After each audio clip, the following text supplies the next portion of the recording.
ಹೀರೆಕಾಯಿ ಹೆಸರು ಕಾಳು ಹಾಕಿ ದಿಢೀರಂತ ಒಂದು ಗ್ರೇವಿ ಮಾಡ್ಕೊಳ್ಳೋಣ. ಯಾವುದೇ ಇಲ್ಲಿ ನೆನೆಸಿಲ್ಲ, ತುಂಬಾ ಸೂಪರಾಗಿರುತ್ತೆ. ಇಡ್ಲಿ, ದೋಸೆ, ಚಪಾತಿ, ರೊಟ್ಟಿ ಜೊತೆಗೆ.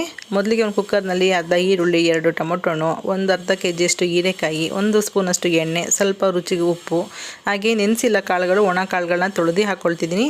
ಇದನ್ನು 3 ರಿಂದ 4 ವಿಸಲು ಬೇಯಿಸ್ಕೋಬೇಕಾಗತ್ತೆ.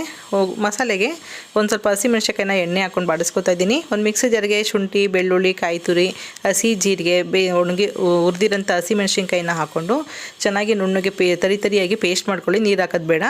ಈ ಕಡೆ ಒಂದು ಸೈಡ್ನಲ್ಲಿ ನಾವು ಬೆಂದಿರೋಂಥ ಕಾಯಿ ಮತ್ತು ಕಾಳನ್ನ ಸ್ಮ್ಯಾಶ್ ಮಾಡ್ಕೊತೀವಿ. ಒಗ್ಗರಣೆಗೆ ಎಣ್ಣೆ, ಜೀರಿಗೆ, ಕರಿಬೇವಿನ ಸೊಪ್ಪು, ಈರುಳ್ಳಿ ಹಾಕ್ಕೊಂಡು ಫ್ರೈ ಮಾಡಿಕೊಂಡು ನಾವು ಏನು ತರಿ ಪೇಸ್ಟ್ ಮಾಡಿದ್ವಿ ಶುಂಠಿ ಬೆಳ್ಳುಳ್ಳಿದು ಅದನ್ನು ಹಾಕ್ಕೊಂಡು ಸ್ವಲ್ಪ ಹಳದಿ ಪುಡಿ ಹಾಕ್ಕೊಂಡು ಮಿಕ್ಸ್ ಮಾಡ್ಕೊಳ್ಳಿ.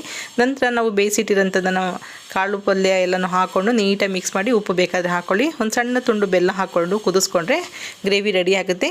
ಟೇಸ್ಟ್ ನೋಡಿ ಅಭಿಪ್ರಾಯ ಅನಿಸಿಕೆಗಳನ್ನ ತಿಳಿಸಿ.